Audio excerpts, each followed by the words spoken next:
Crime and Punishment by Fyodor Dostoevsky, translated by Constance Garrett. But those were all trifles which he had not even begun to consider, and indeed he had no time.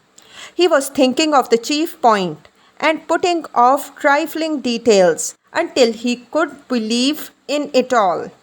But that seemed utterly unattainable.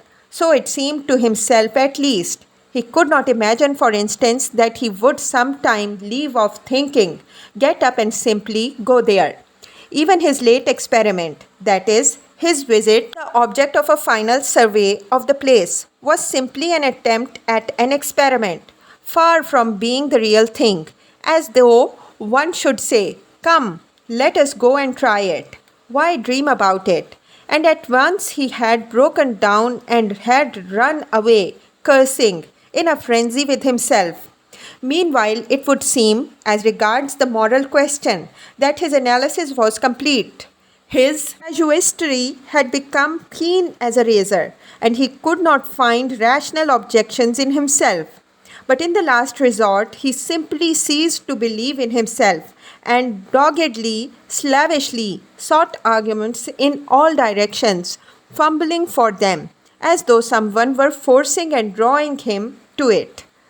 At first, long before, indeed, he had been much occupied with one question: why almost all crimes are so badly concealed and so easily detected, and why almost all criminals leave such obvious traces.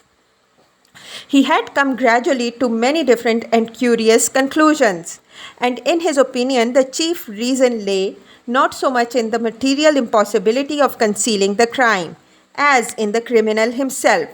Almost every criminal is subject to a failure of will and reasoning, powered by a childish and phenomenal heedlessness, at the very instance when prudence and caution are most essential.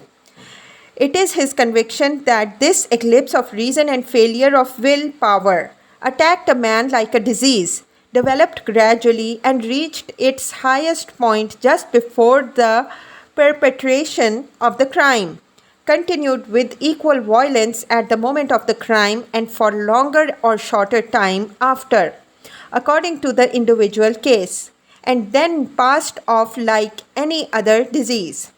The question whether the disease gives rise to the crime or whether the crime from its own peculiar nature is always accompanied by something of the nature of disease, he did not yet feel able to decide. When he reached these conclusions, he decided that in his own case there could be no such morbid reaction, that his reason and will would remain unimpaired at the time of carrying out his design, for the simple reason that this design was not a crime. We will omit all the process by means of which he arrived at this last conclusion.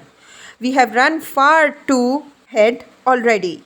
We may add only that the practical, purely material difficulties of the affair occupied a secondary position in his mind.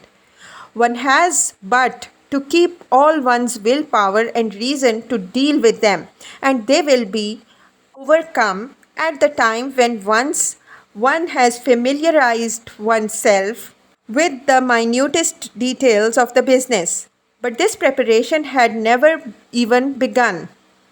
His final decisions were what he came to trust least, and when the hour struck, it all came to pass quite differently, as it were accidentally and unexpectedly. One trifling circumstance upset his calculations before he had even left the staircase.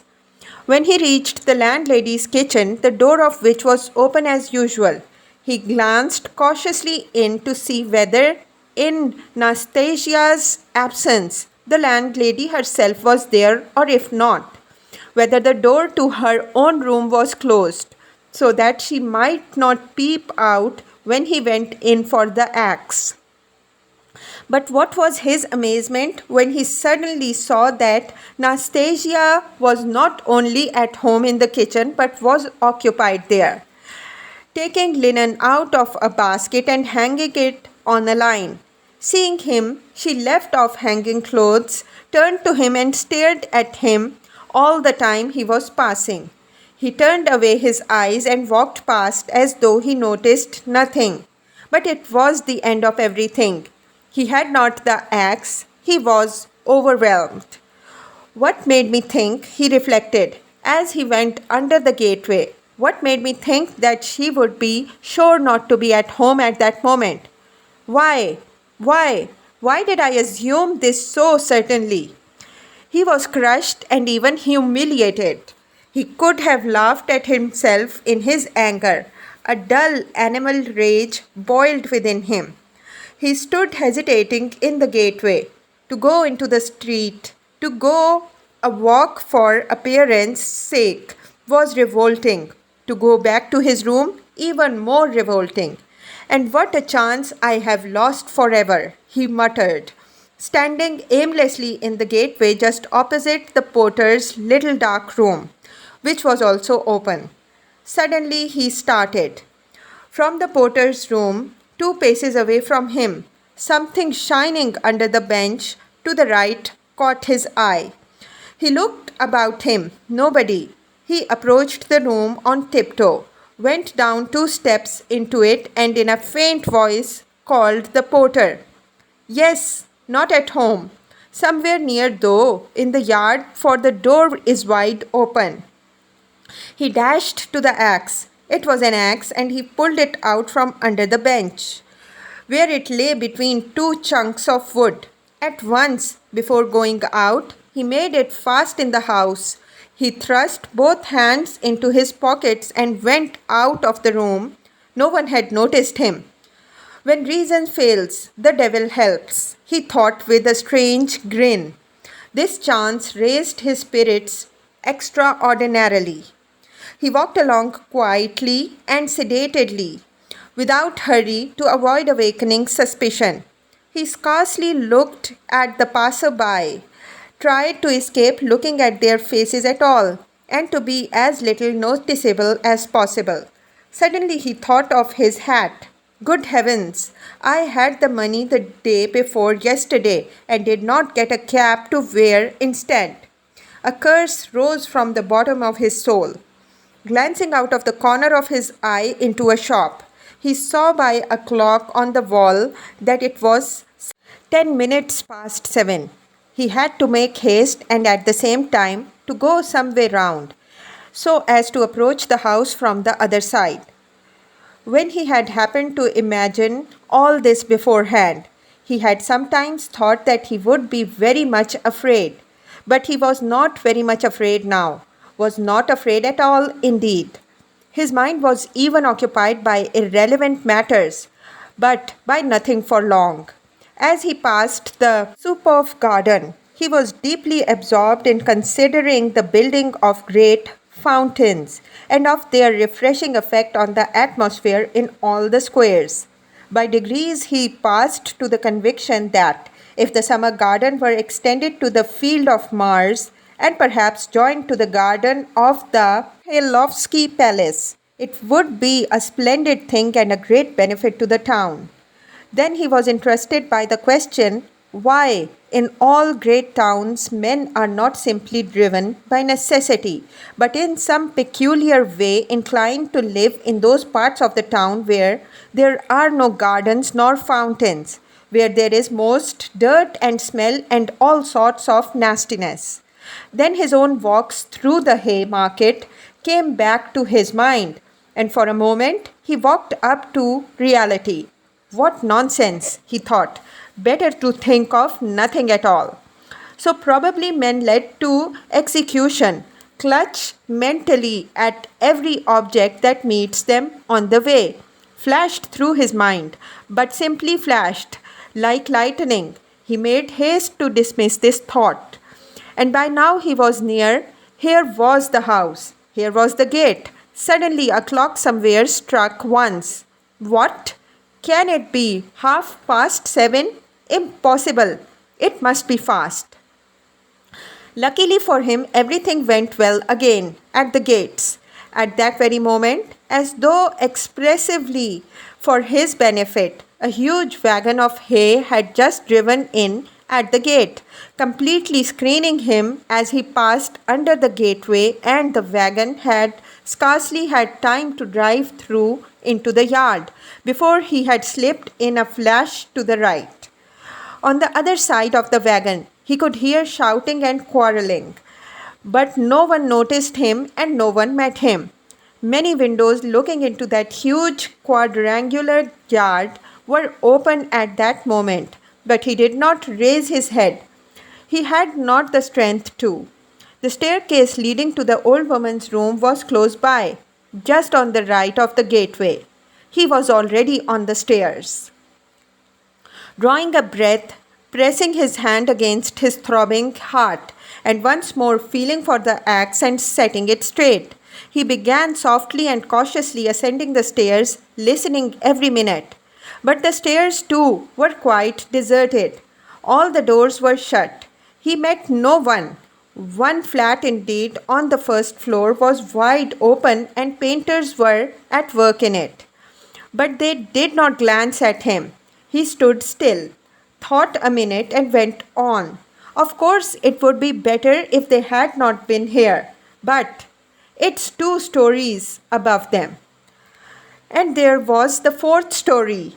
Here was the door. Here was the flat opposite, the empty one. The flat underneath the old woman's was apparently empty also. The visiting card nailed on the door had been torn off. They had gone away. He was out of breath. For one instant, the thought floated through his mind, "Shall I go back?" But he made no answer and began listening at the old woman's door. A dead silence. Then he listened again on the staircase, listened long and intently, then looked about him for the last time, pulled himself together, drew himself up, and once more tried the axe in the noose. Am I very pale? He wondered. Am I not evidently agitated? She is mistrustful. Had I better wait a little longer till my heart leaves off thumping? But his heart did not leave off. On the contrary, as though to spite him, it throbbed more and more violently. He could stand it no longer. He slowly put out his hand to the bell and rang. Half a minute later, he rang again, more loudly. No one answered. To go on ringing was useless and out of place. The old woman was, of course, at home, but she was suspicious and alone. He had some knowledge of her habits, and once more he put his ear to the door. Either his senses were peculiarly keen, which it is difficult to suppose, or the sound was really very distinct. Anyway, he suddenly heard something like the cautious touch of a hand on the lock and the rustle of a skirt at the very door. Someone was standing steadily close to the lock, and just as he was doing on the outside, was secretly listening within, and seemed to have her ear to the door. He moved a little on purpose and muttered something aloud, that he might not have the appearance of hiding. Then rang a 3rd time, but quietly, soberly, and without impatience, recalling it afterwards. The moment stood out in his mind vividly, distinctly, forever. He could not make out how he had had such cunning, for his mind was, as it were, clouded at moments, and he was almost unconscious of his body. An instant later, he heard the latch unfastened. Chapter 7. The door was, as before, opened a tiny crack, and again 2 sharp and suspicious eyes stared at him out of the darkness. Then Raskolnikov lost his head and nearly made a great mistake. Fearing the old woman would be frightened by their being alone, and not hoping that the sight of him would disarm her suspicions, he took hold of the door and drew it towards him to prevent the old woman from attempting to shut it again. Seeing this, she did not pull the door back, but she did not let it go, so that he almost dragged her out with it on the stairs. Seeing that she was standing in the doorway, not allowing him to pass, he advanced straight upon her. She stepped back in alarm, tried to say something but seemed unable to speak, and stared with open eyes at him. "Good evening, Alyona Ivanova," he began, trying to speak easily, but his voice would not obey him. It broke and shook. "I have brought something, but we'd better come in, to the light." And leaving her, he passed straight into the room uninvited. The old woman ran after him. Her tongue was unloosed. "Good heavens! What it is? Who is it? What do you want?" "Why, Alyona Ivanova, you know me, Raskolnikov here. I brought you the pledge I promised the other day." And he held out the pledge. The old woman glanced for a moment at the pledge, but at once stared in the eyes of her uninvited visitor. She looked intently, maliciously, and mistrustfully. A minute passed. He even fancied something like a sneer in her eyes, as though she had already guessed everything. He felt that he was losing his head, that he was almost frightened, so frightened that if she were to look like that and not say a word for another half-minute, he thought he would have run away from her. "Why do you look at me as though you did not know me?" he said suddenly, also with malice. "Take it if you like. If not, I'll go elsewhere. I'm in a hurry." He had not even thought of saying this, but it was suddenly said of itself. The old woman recovered herself, and her visitor's resolute tone evidently restored her confidence. "But why, my good sir? All of a minute. What is it?" she asked, looking at the pledge. "The silver cigarette case. I spoke of it last time, you know." She held out her hand. "But how pale you are, to be sure. Are you trembling? Have you been bathing or what?" "Fever," he answered abruptly. "You can't help getting pale. If you've nothing to eat," he added with difficulty, articulating the words. His strength was failing him again, but his answer sounded like the truth. The old woman took the pledge. "What is it?" she asked once more, scanning Raskolnikov intently and weighing the pledge in her hand. "A thing, cigarette case, silver. Look at it. It does not seem somewhat like silver? How he has wrapped it up." Trying to untie the string and turning to the window, to the light. All her windows were shut in spite of the stifling heat. She left him altogether for some seconds and stood with her back to him. He unbuttoned his coat and freed the axe from the noose, but did not yet take it out altogether, simply holding it in his right hand, under the coat. His hands were fearfully weak. He felt them every moment growing more numb and more wooden. He was afraid he would let the axe slip and fall, and a sudden giddiness came over him. "But what has he tied it up like this for?" the old woman cried with vexation and moved towards him. He had not a minute more to lose. He pulled the axe quite out, swung it with both hands, scarcely conscious of himself, and almost without effort, almost mechanically, brought the blunt side down on her head. He seemed not to use his own strength in this, but as soon as he had once brought the axe down, his strength returned to him. The old woman was, as always, bareheaded. Her thin light hair, streaked with grey, thickly smeared with grease, was plaited in a rat's tail and fastened by a broken horn comb, which stood out on the nape of her neck. And she was so short. The blow fell on the very top of her skull. She cried out, but very faintly, and suddenly sank all of a heap on the floor, raising her hands to her head. In one hand she still held the pledge. Then he dealt her another blow with the blunt side, and on the same spot. The blood gushed as from an overturned glass. The body fell back. He stepped back, let it fall, and at once bent over her face. She was dead. Her eyes seemed to be starting out of their sockets. The brow and the whole face were drawn and contorted convulsively. He laid the axe on the ground near the dead body and felt at once in her pocket, trying to avoid the streaming body. The same right-hand pocket from which he had taken the key on his last visit. He was in full possession of his faculties, free from confusion or giddiness, but his hands were still trembling. He remembered afterwards that he had been particularly collected and careful, trying all the time not to get smeared with blood. He pulled out the keys at once. They were all, as before, in one bunch on a steel ring.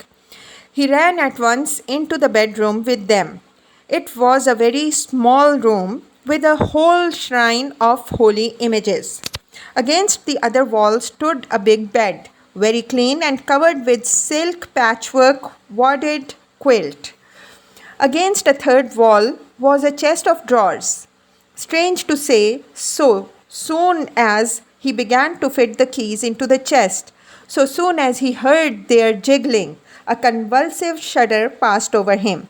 He suddenly felt tempted again to give it all up and go away. But that was only for an instant. It was too late to go back.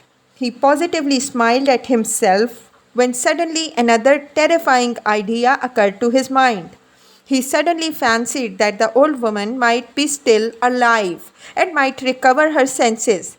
Leaving the keys in the chest, he ran back to the body, snatched up the axe and lifted it once more over the old woman, but did not bring it down. There was no doubt that she was dead. Bending down and examining her again more closely, he saw clearly that the skull was broken and even battered in on one side. He was about to feel it with his finger, but drew back his hand, and indeed it was evident without that. Meanwhile, there was a perfect pool of blood. All at once he noticed a string on her neck. He tugged at it, but the string was strong and did not snap, and besides, it was soaked in blood. He tried to pull it out from the front of the dress, but something held it and prevented its coming. In his impatience, he raised the axe again to cut the string from the body, but did not dare, and with difficulty, smearing his hand and the axe in the blood. After 2 minutes' hurried effort, he cut the string and took it off without touching the body with the axe. He was not mistaken. It was a purse. On the string, there were two crosses, one of cypress wood and one of copper, and an image in silver filigree, and with them a small greasy chamois leather purse with a steel rim and ring. The purse was stuffed very full. Raskolnikov thrust it in his pocket without looking at it, flung the crosses on the old woman's body and rushed back into the bedroom, this time taking the axe with him. He was in terrible haste. He snatched the keys and began trying them again, but he was unsuccessful. They would not fit in the locks. It was not so much that his hands were shaking, but that he kept making mistakes, though he saw, for instance, that a key was not the right one and would not fit. Still he tried to put it in. Suddenly he remembered and realized that the big key with the deep notches, which were hanging there with the small keys, could not possibly belong to the chest of drawers. On his last visit, this had struck him, but to some strong box, and that everything perhaps was hidden in that box. He left the chest of drawers and at once felt under the bedstead, knowing that old women usually kept boxes under their beds. And so it was. There was a good-sized box under the bed, at least a yard in length. with an arched lid covered with red leather and studded with steel nails. The notched key fitted at once and unlocked it. At the top, under a white sheet, was a coat of red brocade lined with hareskin. Under it was a silk dress, then a shawl, and it seemed as though there was nothing below but clothes. The first thing he did was to wipe his blood-stained hands on the red brocade. It's red, and on red blood will be less noticeable. The thought passed through his mind. Then he suddenly came to himself. Good God, am I going out of my senses? He thought with terror. But no sooner did he touch the clothes than a gold watch slipped from under the fur coat. He made haste to turn them all over. There turned out to be various articles made of gold among the clothes, probably all pledges, unredeemed or waiting to be redeemed. Bracelets, chains, earrings, pins, and such things. Some were in cases, others simply wrapped in newspapers, carefully and exactly folded and tied round with tape. Without any delay, he began filling up the pockets of his trousers and overcoat, without examining or undoing the parcels and cases. But he had not time to take many. He suddenly heard steps in the room where the old woman lay. He stopped short and was still as death. But all was quiet, so it must have been his fancy. All at once he heard distinctly a faint cry, as though someone had uttered a low, broken moan. Then again dead silence for a minute or two. He sat squatting on his heels by the box and waited, holding his breath. Suddenly he jumped up, seized the axe and ran out of the room. In the middle of the room stood Lizaveta with a big bundle in her arms. She was gazing in stupefaction at her murdered sister, white as a sheet and seeming not to have the strength to cry out. Seeing him run out of the bedroom, she began faintly quivering all over, like a leaf. A shudder ran down her face. She lifted her hand, opened her mouth, but still did not scream. She began slowly backing away from him into the corner, staring intently, persistently at him, but still uttered no sound, though she could not get breath to scream. He rushed at her with the axe. Her mouth twitched piteously, as one sees baby's mouth when they begin to be frightened, stare intently at what frightens them, and are on the point of screaming. And this hapless Lizaveta was so simple and had been so thoroughly crushed and scared that she did not even raise a hand to guard her face, though that was the most necessary and natural action at the moment, for the axe was raised over her face.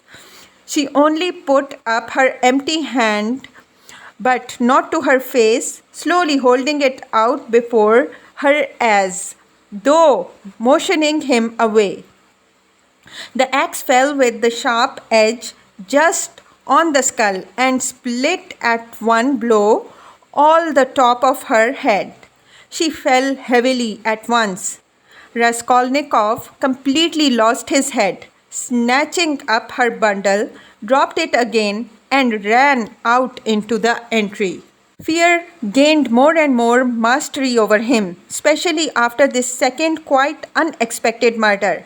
He longed to run away from the place as fast as possible, and if at that moment he had been capable of seeing and reasoning more correctly, if he had been able to realize the difficulties of his position, the hopelessness, the hideousness, and the absurdity of it, if he could have understood how many obstacles and perhaps crimes he had still to overcome or to commit, to get out of that place and to make his way home, it was very possible that he would have flung up everything and would have gone to give himself up, and not from fear, but from simple horror and loathing of what he had done. The feeling of loathing specially surged up within him and grew stronger every minute. He would not now have gone to the box or even into the room for anything in the world.